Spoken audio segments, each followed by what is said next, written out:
Your soulmate can't stop thinking about you and wants one last chance. Stay with me and don't rush past this, because this message isn't coming to you randomly. If you're here right now, it's because something unfinished has been pulling at your heart in quiet moments. Not loudly. Not dramatically. Just enough that you notice it when the world gets still. That tug you've been feeling lately, the one you tried to ignore, that's not imagination.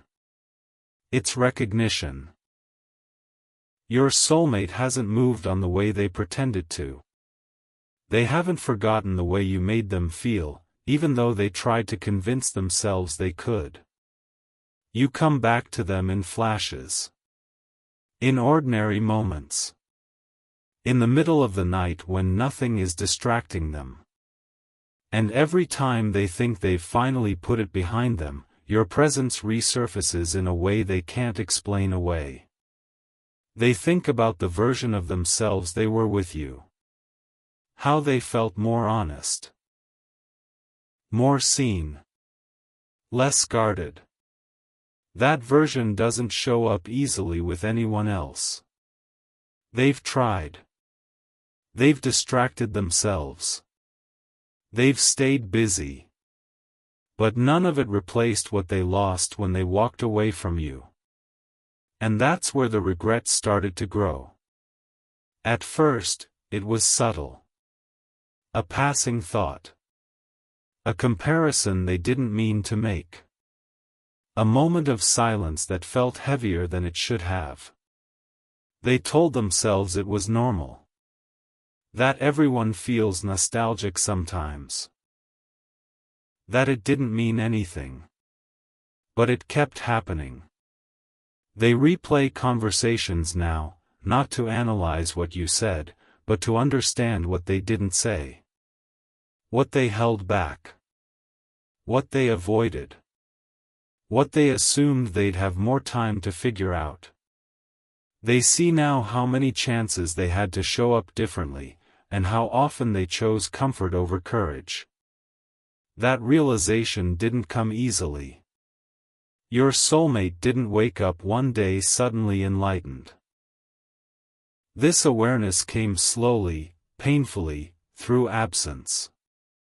Through realizing that no one else reached them the way you did. Through noticing that connection since you have felt quieter, flatter, less alive. They miss how you listened. Not just to respond, but to understand. They miss how you noticed things they never said out loud. They miss how you made space for their emotions without asking them to perform or explain themselves. Most of all, they miss how safe they felt with you. And that's the part they didn't expect. They thought distance would bring relief. They thought walking away would bring clarity. They thought time would dull the connection. Instead, time sharpened it.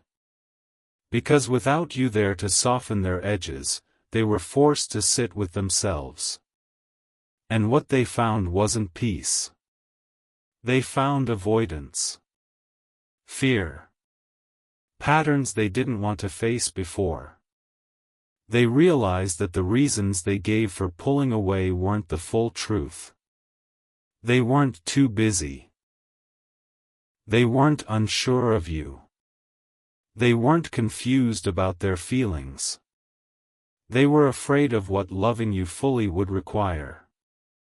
Loving you meant showing up consistently. Being emotionally available. Being honest even when it was uncomfortable. Choosing connection instead of retreat. And at the time, they weren't ready to do that. But readiness has a way of arriving after loss. Now, they see the cost of their silence. The weight of the moment they didn't speak up. The consequences of assuming you would always be there. They didn't think you'd disappear from their life completely. They thought they were buying time, not losing you. That miscalculation is what keeps them awake. They wonder if you've changed. If you've healed. If you've built walls or grown stronger. They wonder if they still have a place in your life, or if they forfeited it the moment they chose distance instead of effort. They don't know how to reach out yet. That's the truth. Not because they don't want to, but because they're scared of what your response might be. Scared that you've moved on. Scared that they'll hear in your voice what they already fear, that you no longer need them. That fear is humbling. Your soulmate isn't thinking about a dramatic reunion or a perfect second chance. They're thinking about something simpler and heavier at the same time. They're thinking about one honest conversation. One opportunity to say what they didn't say before. One chance to show you that they understand now what they risked losing. They don't want to promise the world. They want to promise presence.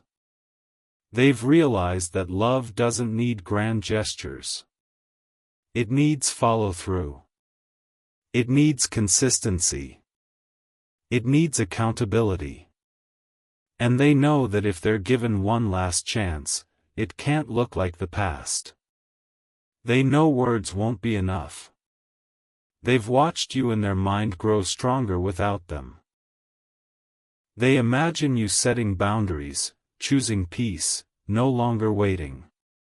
That image both scares them and fills them with respect. Because they never wanted to be the one who hurt you, they just didn't realize how much their absence would.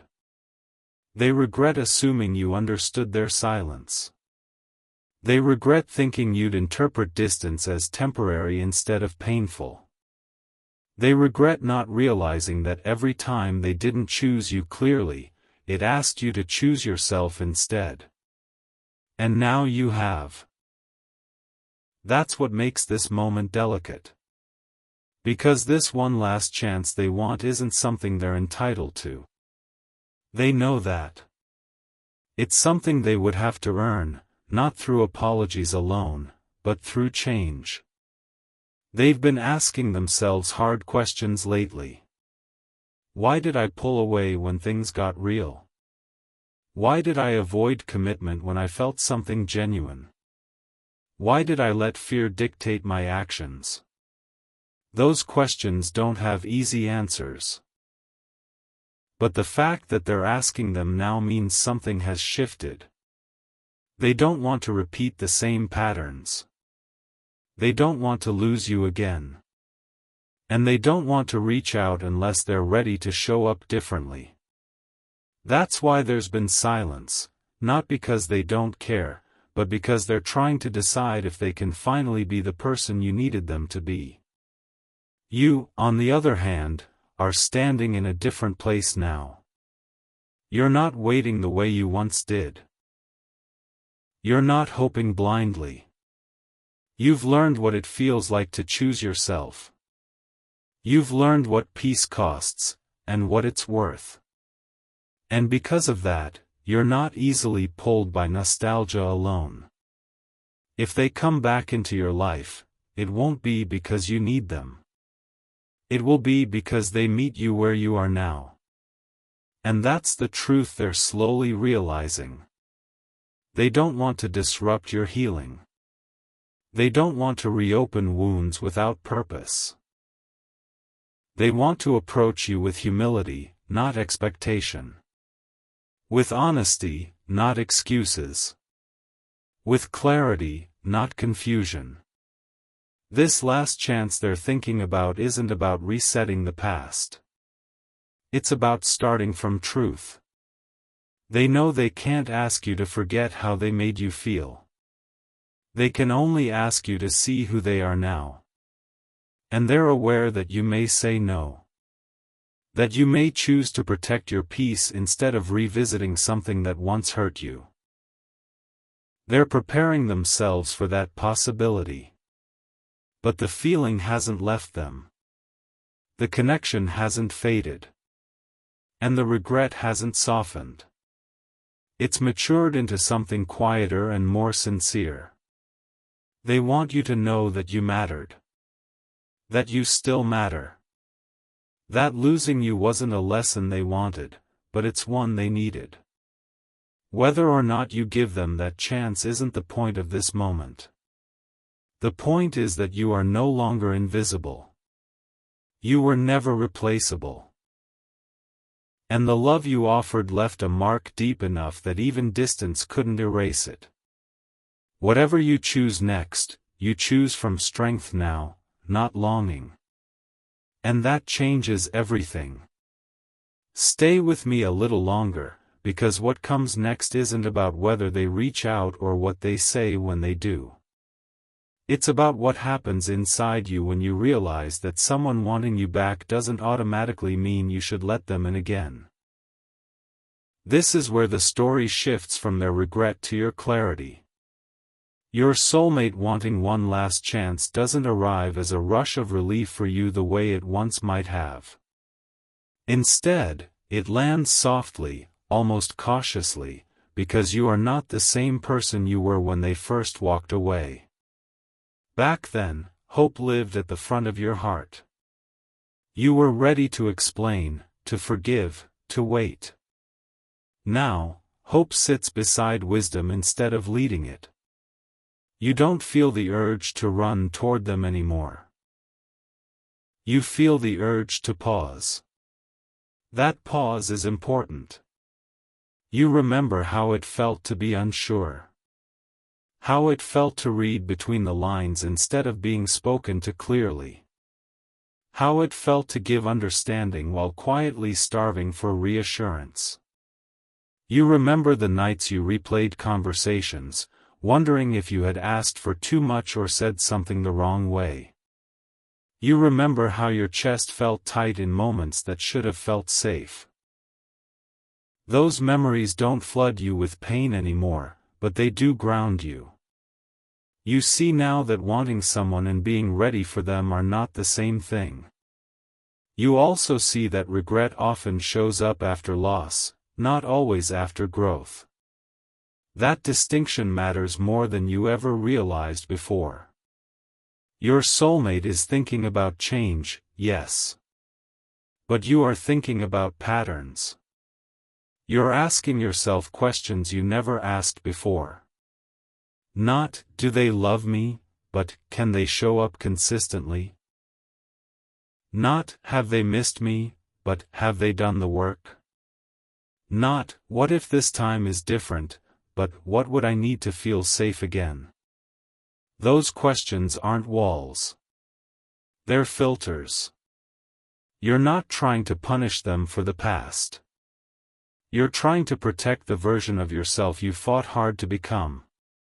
That version doesn't settle for words without behavior.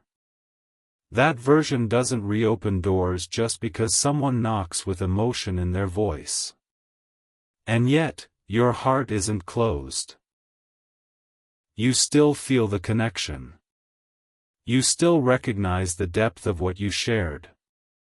You still understand why they mattered to you. That hasn't disappeared.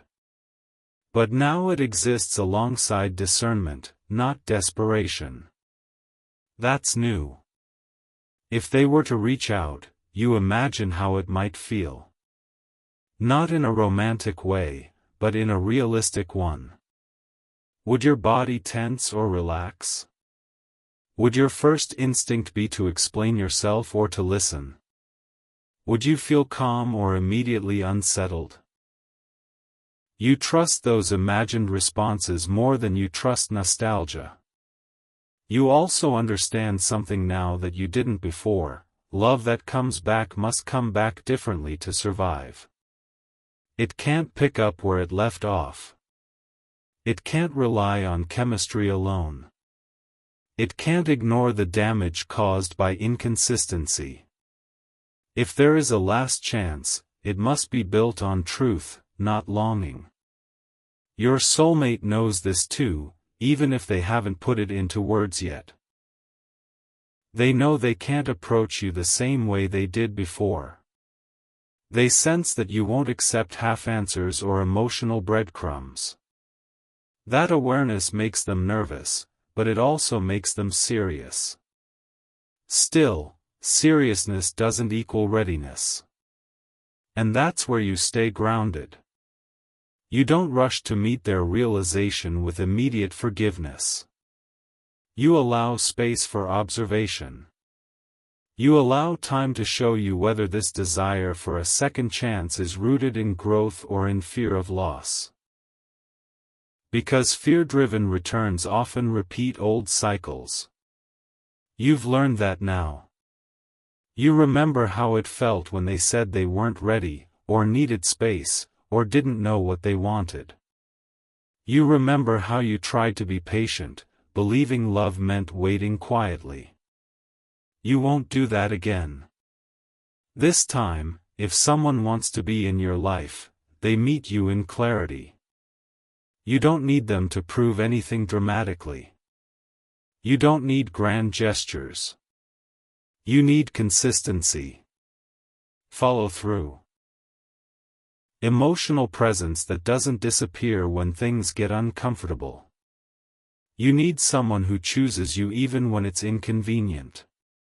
Your soulmate is beginning to understand that the chance they want isn't about being forgiven. It's about being trusted again. And trust isn't rebuilt through emotion alone.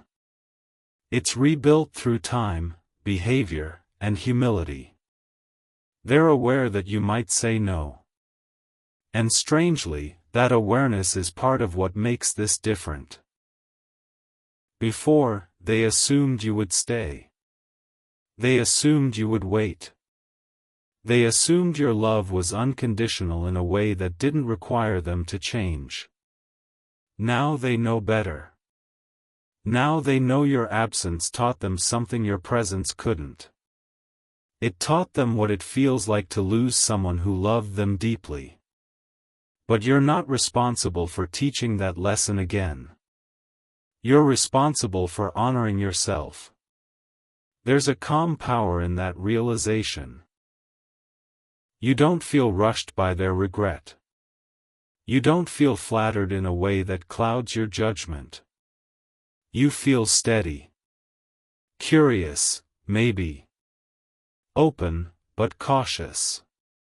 That balance is growth.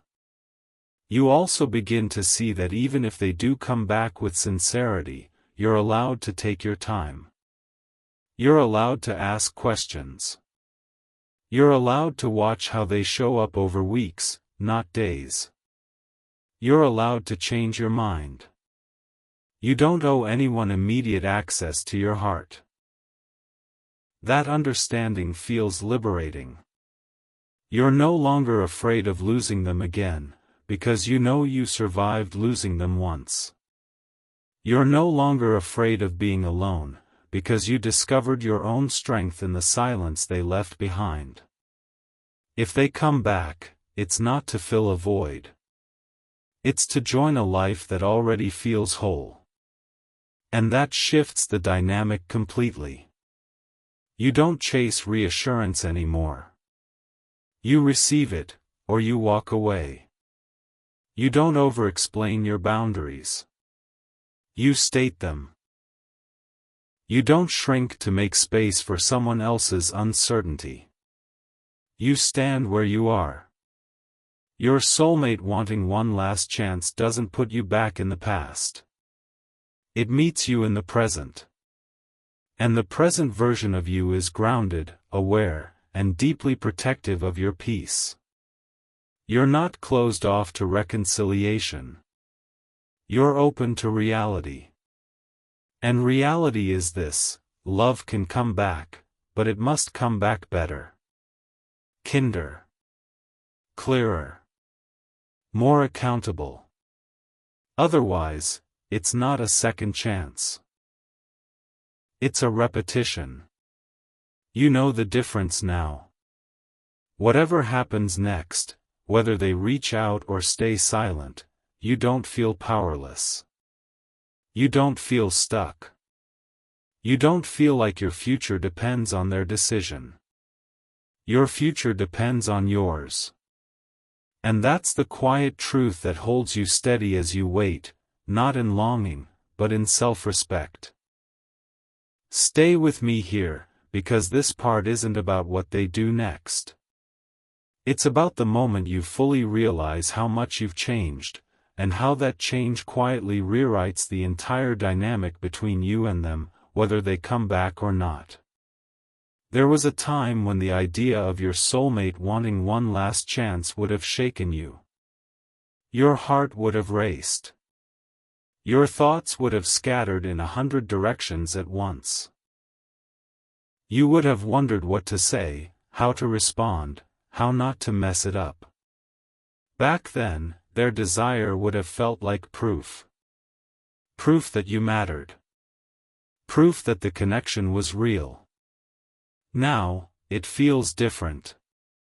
Now, it feels like information. You notice how calm you are about it. Curious, yes. Emotional, a little. But not desperate. Not unsteady. You don't feel pulled off balance by the idea of them thinking about you constantly. You don't feel validated by it in the way you once might have. And that's when it hits you, your worth is no longer tied to whether they choose you. That realization didn't come easily. It came through nights of silence, through unanswered questions, through the slow process of letting go of someone you thought was meant to stay. It came through choosing yourself when it felt unnatural. Through sitting with loneliness instead of running back to familiarity. Through rebuilding trust with yourself after it was shaken. So when they think about you now, really think about you, they're thinking about someone who is no longer standing in the same place. They remember you as you were then, open, patient, endlessly understanding. They remember how you stayed even when things were unclear. How you softened your needs to keep peace.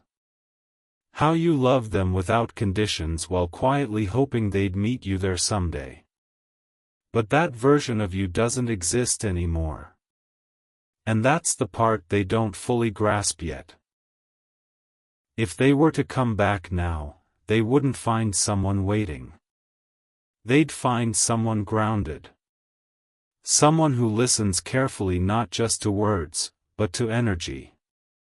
Someone who notices effort, or the lack of it, without needing to call it out immediately. You wouldn't rush to reconnect. You wouldn't fall back into old rhythms. You'd move slowly, intentionally, because you understand now how quickly hope can override judgment if you're not careful. That understanding is your protection. You also see something else clearly now. Wanting a second chance doesn't automatically mean someone is ready to do things differently. Sometimes it means they're lonely. Sometimes it means they miss the comfort you provided. Sometimes it means they're uncomfortable with the consequences of their own choices. And sometimes, yes, sometimes it means genuine growth. But growth shows itself over time, not in declarations.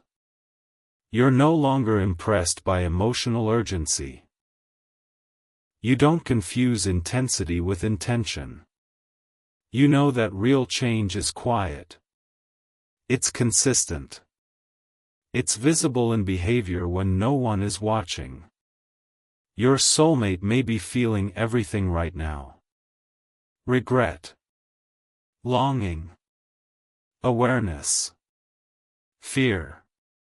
But feelings alone don't rebuild trust. You know that because you lived through the damage caused when feelings weren't backed by action. So if they want one last chance, you're not focused on what they feel. You're focused on who they've become. And that shift in focus gives you power without making you cold. You don't resent them. You don't wish them pain. You don't want to win. You simply want peace. And peace doesn't come from repeating cycles, it comes from honoring what you've learned. There's a moment when you realize you're not afraid of saying no anymore. That's huge. Before, no felt like loss. It felt like closing a door you might never get to open again. Now, no feels like discernment. It feels like choosing alignment over attachment. It feels like protecting the life you've started to build without them. And yes, there's still a part of you that wonders what could happen if things really were different. That part hasn't disappeared. It's human. It's hopeful. It remembers the connection for a reason. But hope no longer runs the show. Hope now sits quietly beside wisdom. You also notice how your body reacts when you imagine seeing them again. Not just emotionally, but physically. Would your shoulders tense? Would your breath shorten? Would you feel excitement mixed with anxiety? Those signals matter to you now. You listen to your body more than promises. You understand now that love should feel safe in your nervous system, not just exciting in your heart. It should bring ease, not constant anticipation. It should add to your life, not consume it. That understanding reshapes everything. Your soulmate, whether they realize it or not, is standing at the edge of a truth. They can't come back as the same person and expect a different outcome. They sense that you won't meet them in the same place anymore. They know, on some level, that the chance they want requires accountability. And accountability is uncomfortable. It means acknowledging the pain they caused without minimizing it. It means not rushing forgiveness. It means accepting that trust has to be rebuilt slowly, if at all.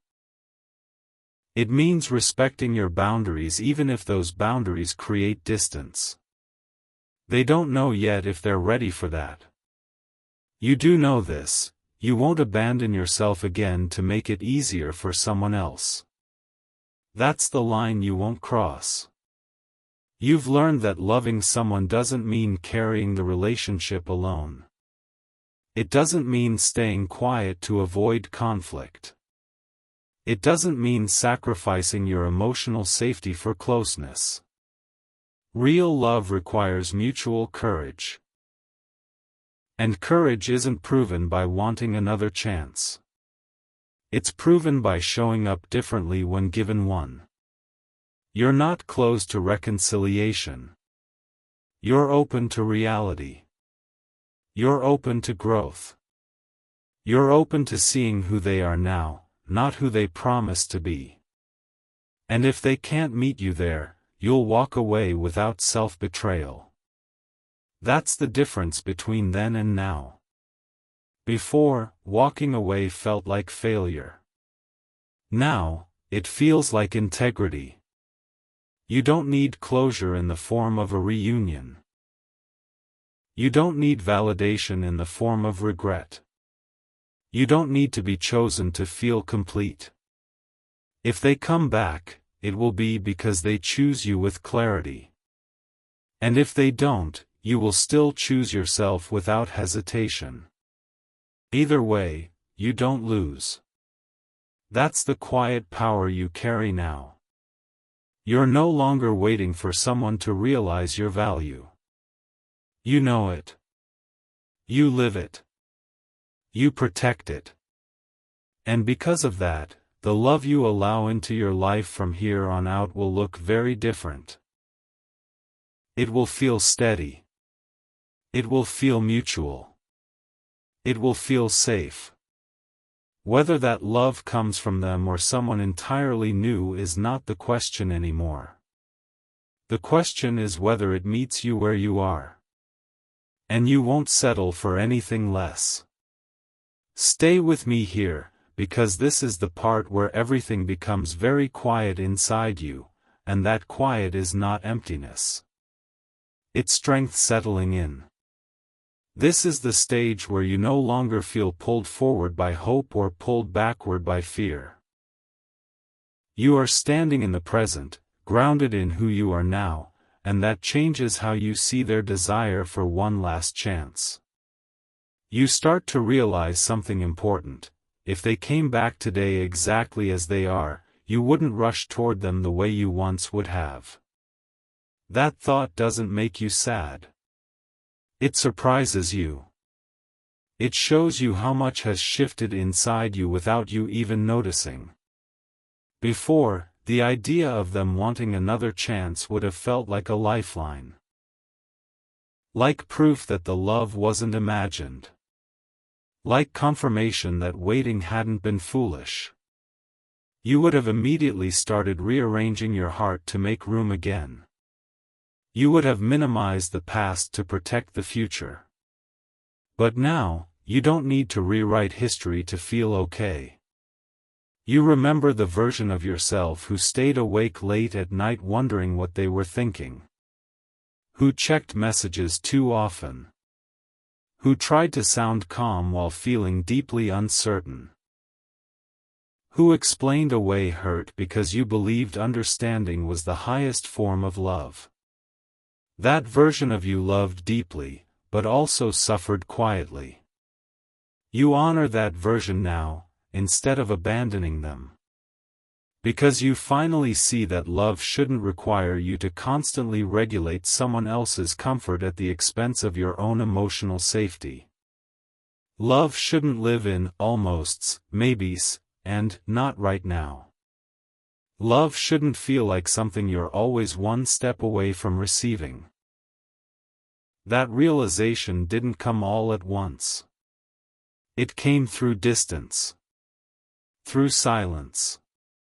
Through the slow process of choosing yourself when it felt unnatural. Through learning how to sit with discomfort instead of running back to familiarity. So when you sense that they want one last chance, you don't feel flattered in the way you used to. You feel discerning. You ask yourself things you never asked before. Not emotionally charged questions, but grounded ones. Questions like, do I feel calm when I imagine letting them back in? Do I trust their consistency, or just their emotion? Am I open to them because I miss them, or because I see real change? These questions are not walls. They are clarity. You understand now that missing someone doesn't mean they are right for you. Longing doesn't mean alignment. And regret doesn't equal readiness. Sometimes regret is just discomfort with consequences. You also realize something else that feels almost strange to admit. Even if they never come back, you will be okay. Not, I'll survive, okay, but genuinely okay. Your life no longer feels paused, waiting for their decision. You're no longer measuring time by whether they reach out or stay silent. You've reclaimed your timeline. That reclamation is powerful. It changes how you imagine the future. The future no longer revolves around if and when. It revolves around how you want to feel. Safe. Chosen. At ease. Respected. Seen. You want a love that doesn't require decoding. A love that doesn't make you second-guess your needs. A love that doesn't disappear when things get real. If they come back, they would have to meet that standard, not because you're demanding, but because you're finally honest. You're no longer afraid of being alone. You're afraid of being in something that slowly erodes you. That fear isn't weakness. It's wisdom earned through experience. You also notice how your heart responds differently now to emotional vulnerability. Before, vulnerability from them would have melted you instantly. It would have made you forget the patterns. Now, vulnerability makes you pause. Not because you're closed, but because you understand that vulnerability without accountability doesn't change anything. You need to see action. Consistency. Follow through over time. That doesn't mean you're suspicious. It means you're awake. You think about how easy it would be for them to say the right things now. How words, apologies, and explanations could sound sincere. And you also know how easy it is to want comfort when loneliness sets in. You're not judging them for wanting another chance. You're just not confusing wanting with readiness. There's compassion in that distinction. You feel compassion for them because you know regret hurts. You know what it's like to realize too late that something mattered deeply. You don't wish them pain. You don't want them to suffer. But compassion no longer overrides your boundaries. That's the difference. You don't feel the urge to rescue them from their regret. You don't feel responsible for easing their discomfort. You don't feel like it's your job to help them grow. You've learned that love is not a rehabilitation project. If they come back, it will be because they have done the work on their own, not because you held space long enough for them to figure it out. You also recognize that part of what they miss is who you were with them. Your warmth. Your patience. Your emotional generosity. That version of you felt safe to them because you carried more than your share. Now, you're not willing to do that again. Not because you've become cold, but because you've become balanced. You imagine what it would take for you to say yes to another chance. It wouldn't be dramatic. It wouldn't be impulsive. It would be slow. Careful. Grounded. Built on trust earned over time. And you're okay with the possibility that you might never say yes. That thought doesn't scare you anymore. You also notice how deeply you trust yourself now. You trust that you'll make the right choice for you, even if it disappoints someone else. You trust that you can handle the outcome, whatever it is. You trust that your peace matters more than someone else's longing. That trust didn't come from confidence. It came from survival. You survived the waiting. You survived the confusion. You survived letting go. You know what you're capable of now. So whether they step forward with honesty or stay silent, you are not suspended. You are not stuck. You are not incomplete. You are whole. If they come back, you'll meet them with eyes open. You'll listen without surrendering yourself. You'll observe without rushing your heart. You'll honor your boundaries without apology. And if they don't, you won't feel abandoned. You'll feel aligned. That's the quiet truth you're living in now. Your soulmate wanting one last chance doesn't define you. Your response to it does. And your response is no longer driven by fear of loss, but by respect for yourself. That's the kind of strength that changes the rest of your life, not just this story. Whatever happens next, you won't betray yourself again. And that is the real turning point. Stay with me to the very end of this, because this isn't about whether they come back anymore. This is about who you have become in the space where you once waited. This is the part where you realize that the story has already shifted, quietly, deeply, and nothing can take that away from you now. There is a steadiness in you that wasn't there before. Not confidence in the loud sense, not bravado or certainty about outcomes, but a grounded knowing that you can trust yourself. You don't rush your emotions anymore. You don't override your instincts for the sake of connection. You don't negotiate your peace just because someone finally realizes what they lost. That steadiness was earned. It came from sitting alone with questions no one else could answer for you. From waking up on days when you still missed them but chose not to reach out. From letting the silence teach you what words never did. From realizing that love should never require you to disappear inside yourself. You see now that the version of you who once would have accepted any return, any explanation, any apology, was operating from hope mixed with fear. Fear of losing the connection forever. Fear that maybe this was your only chance at something meaningful. Fear that walking away meant giving up on love itself.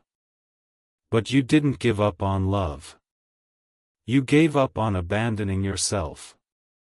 That distinction changes everything.